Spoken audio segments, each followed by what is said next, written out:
adalah, penaburnya adalah Kristus.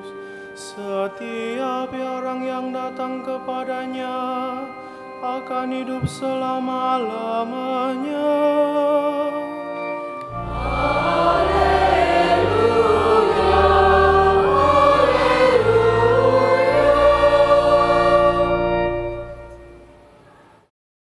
Tuhan sertamu.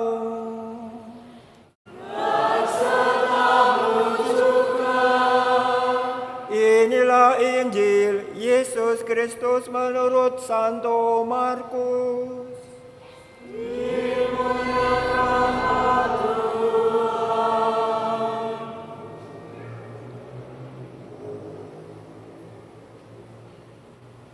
Bab 4 ayat 26 sampai 34. Sekali peristiwa, Yesus mengajar di hadapan orang banyak. Katanya, beginilah perumpamaan tentang kerajaan Allah. Ada orang menaburkan benih di tanah. Pada malam hari ia tidur, dan pada siang hari ia bangun. Benih itu bertunas dan tumbuh. Bagaimana terjadinya, orang itu tidak tahu. Bumi dengan sendirinya mengeluarkan buah, mula-mula tangkainya, lalu bulirnya. Kemudian butir-butir yang penuh isinya dalam bulir itu. Apabila buah itu telah masak, orang itu segera menyabit, sebab musim menuai sudah tiba. Yesus berkata lagi, dengan apa kita hendak membandingkan kerajaan Allah itu? Atau dengan perumpamaan manakah kita hendak menggambarkannya? Hal kerajaan itu seumpama biji sesawi yang ditaburkan di tanah. Memang biji itu yang paling kecil di antara segala jenis benih yang ada di bumi. Tetapi apabila ditaburkan, benih itu tumbuh dan menjadi lebih besar daripada segala sayuran yang lain, dan mengeluarkan cabang-cabang yang besar, sehingga burung-burung di udara dapat bersarang dalam naungannya. Dalam banyak perumpamaan semacam itu, Yesus memberitakan firman kepada mereka sesuai dengan kemampuan mereka untuk mengerti. Dan tanpa perumpamaan, ia tidak berkata-kata kepada mereka. Tetapi kepada murid-muridnya, ia menguraikan segala sesuatu secara tersendiri. Berbahagialah orang yang mendengarkan sabda Tuhan dan tekun melaksanakannya. Sabda-Mu adalah jalan kebenaran hidup kami. Semoga oleh sabda Tuhan diteguhkanlah iman kita.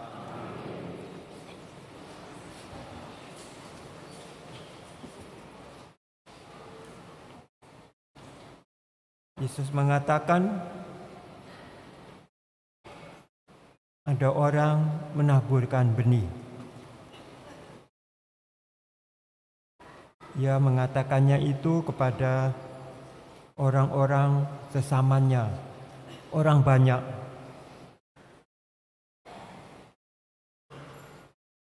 Itu kehidupan yang terjadi sehari-hari. Para petani ladang menabur biji-bijian, lalu memeliharanya, bahkan kadang-kadang tidak perlu memeliharanya, tetapi tanah yang subur itu sudah menumbuhkan. Dikatakan malam hari ia tidur, siang hari ia bangun, Dan tanpa merasa, setelah beberapa waktu benih itu tumbuh. Orang itu mengerjakan rezekinya. Dia tahu dengan menanam itu, biji itu tumbuh. Dikatakan bumi itu menumbuhkan. Benih itu ditumbuhkan oleh tanah di mana dia berada. Pengertiannya sampai situ. Tetapi dia tahu rezekinya tergantung dari apa yang dihasilkan oleh benih itu. Karena itu seringkali orang-orang yang kita sebut primitif zaman dahulu, masih pada zaman batu, pada waktu Yesus itu sudah berkeliling di masa itu di tanah Nusantara ini, orang masih belum mengenal atau disebut juga prasejarah, karena belum ada tulisan-tulisan. Bahkan pada zaman ini masih diketemukan suku-suku yang baru, masih nomaden. Di Kalimantan waktu saya ada di sana itu masih diketemukan suku yang baru, masih mereka itu berjalan dari tanah ke satu ke tanah yang lain. Begitu juga di Papua yang lebat hutannya itu. Banyak hutan yang belum tersentuh, tetapi mereka itu sudah tinggal di hutan-hutan itu, mendapatkan makanannya dari berburu. Mereka itu mengerjakan pekerjaan yang dikehendaki Tuhan, karena mereka itu mau hidup. Mereka itu sudah melaksanakan kehendak Tuhan. Meskipun mereka itu hanya tahunya seperti itu, sesuai dengan kemampuan mereka itu, sesuai dengan apa yang mereka kehadirannya di dunia ini. Allah itu tahu. Mereka itu juga akan mendapat bagian dalam kerajaannya, karena mereka bekerja untuk Tuhan. Tuhan langit dan bumi itu. Tuhan itu Raja semesta alam. Alam ini mereka pelihara. Dan Yesus mengatakan lagi tentang benih biji sesawi. Biji sesawi itu sudah mereka tanam dan mereka tahu itu. Sesawi itu jenis sayuran.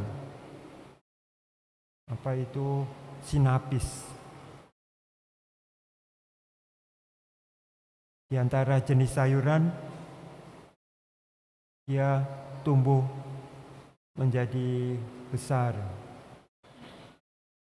Mungkin sejenis pala atau apa yang terasa pedas itu, yang membuat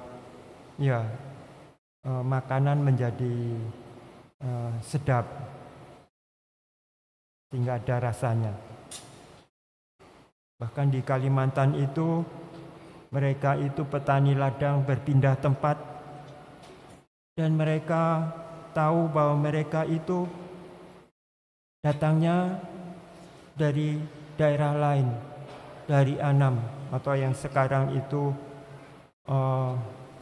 Vietnam, Annam, dari sana mencari penghidupan, dan mereka membawa benih beras itu.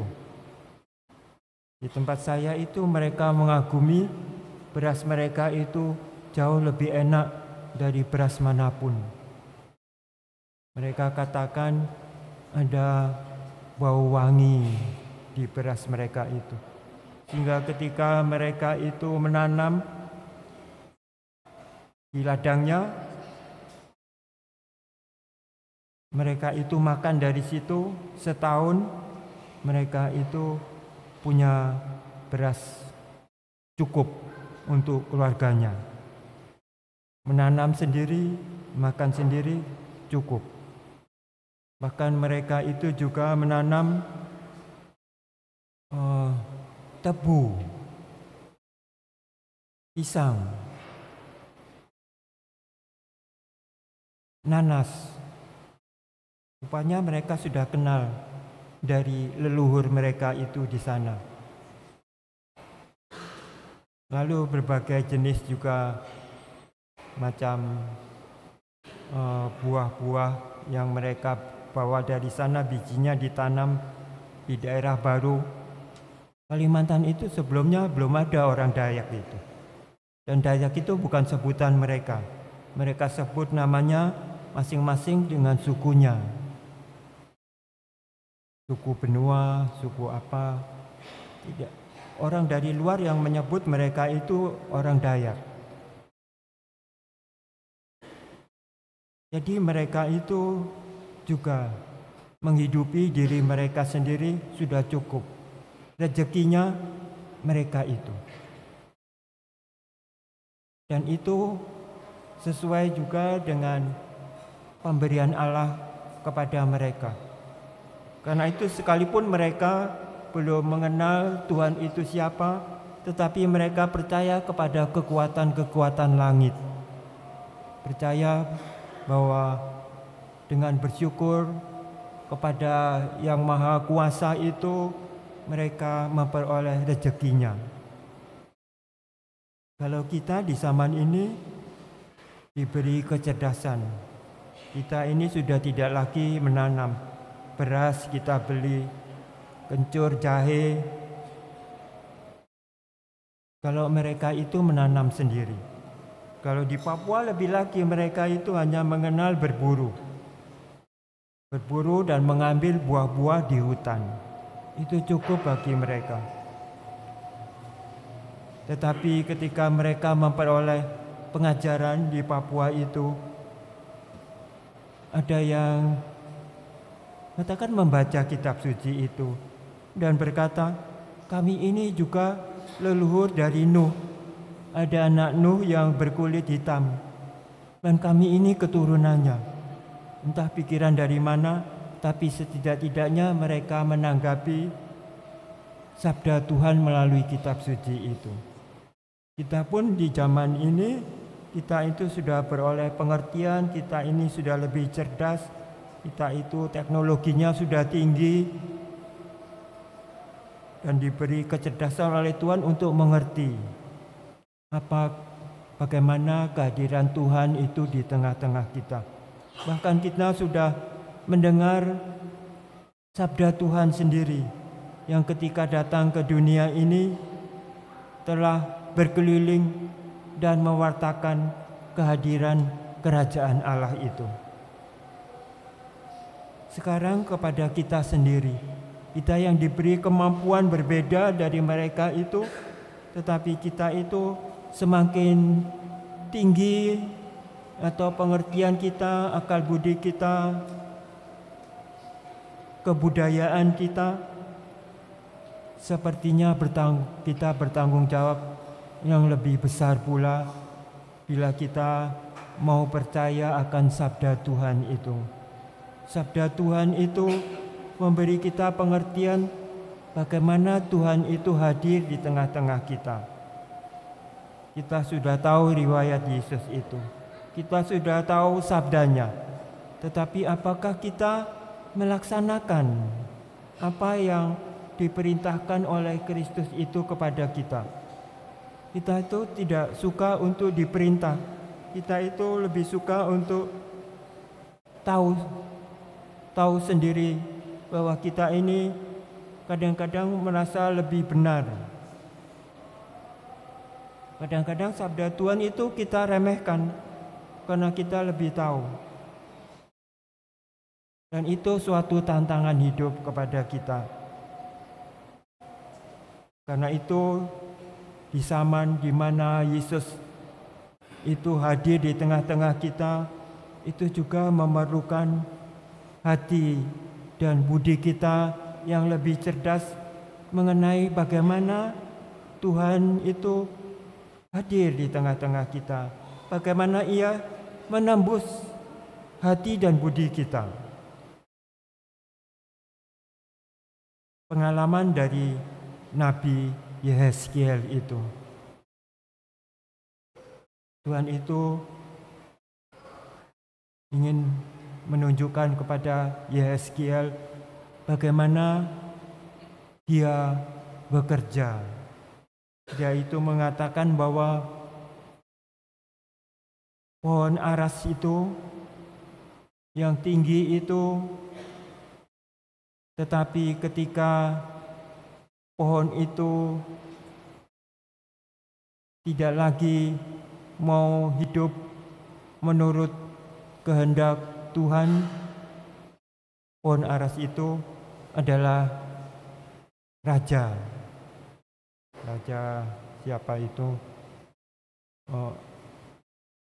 Abinadab barangkali namanya, yang ketika berkuasa sudah tidak lagi memikirkan apa yang dikehendaki Tuhan dalam dirinya.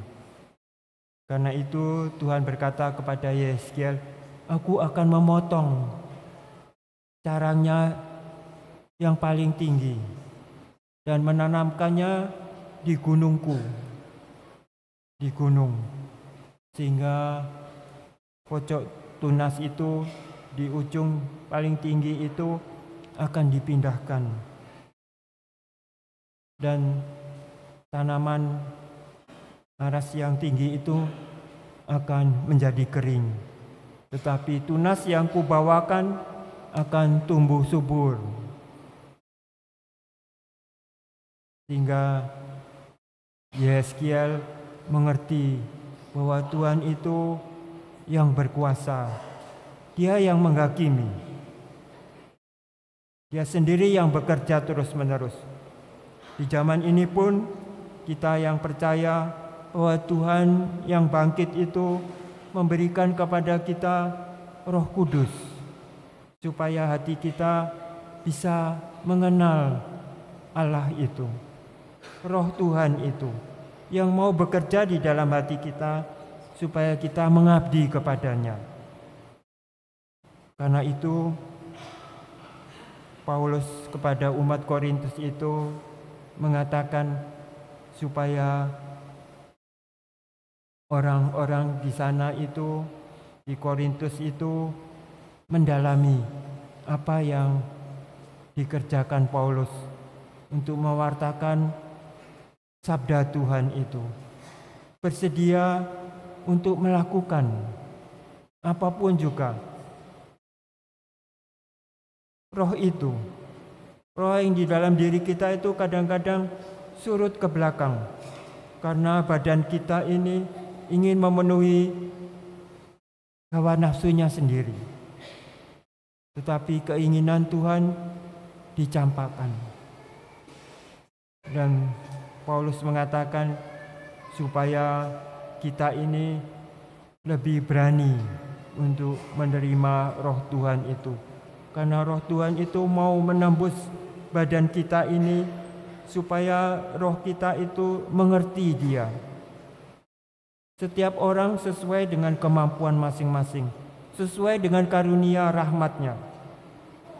Karena itu ketika kita berniat untuk ke gereja, bertemu dengan Tuhan itu, sekalipun tidak nampak, seperti kata Paulus, bukan yang tampak, tetapi yang tak kelihatan. Yang tak kelihatan itu yang menembus badan kita yang tampak ini. Yang kelihatan, yang tak kelihatan itu jauh lebih berharga karena membuat kita percaya. Kita percaya bukan karena melihat, tetapi sekalipun tidak melihat, kita tahu bahwa Tuhan itu bekerja terus-menerus di dalam hati dan budi kita supaya kita berbuat sesuai dengan keinginannya. Dialah yang memberi kita rezeki. Dialah yang memberi kita jalan kehidupan. Dialah yang memberi kita kebenaran hidup. Kebenaran yang seringkali kita lupakan bahwa Tuhan itu ingin agar kita itu mengetahui dan mengerti kehendak Dia, Tuhan langit dan bumi, Tuhan yang memelihara. Tuhan itu segala waktu. Karena itu mari kita bersyukur. Apapun keadaan kita atau dimanapun kita berada, Tuhan itu senantiasa melihat dan mengerti isi hati kita. Dia tahu apa yang kita perbuat. Karena itu mari kita melihat kemurahan hatinya. Ia datang untuk kita, bukan untuk siapa-siapa, tetapi untuk orang yang percaya. Semoga kepercayaan kita itu semakin tangguh. Itulah benih yang ditanamkan di dalam diri kita, supaya kita semakin lama tahu pegangan hidup kita, berani menghadapi dunia ini. Dunia ini yang sekarang tidak ada lagi hutan sebagai tantangan hidup, tetapi pelbagai hal kecerdasan dunia ini. Kecerdasan yang kadang-kadang ingin melampaui kecerdasan Allah itu. Semoga kita menyadari bahaya-bahaya ini. Kita mau mengerti keadaan dunia ini. Tanda-tanda zaman apa yang diberikan Tuhan kepada kita, supaya kita percaya kepadanya. Tanda-tanda zaman. Mari kita melihat sekeliling kita. Apa yang kita butuhkan bersama. Mari kita bersatu untuk saling mengasihi, saling memberikan pertolongan, hiburan, mengangkat kita yang kebetulan lemah, supaya sama-sama menghadapi dunia ini, menghadapi pemanasan global. PBB itu malah mengatakan tahun sekian, tahun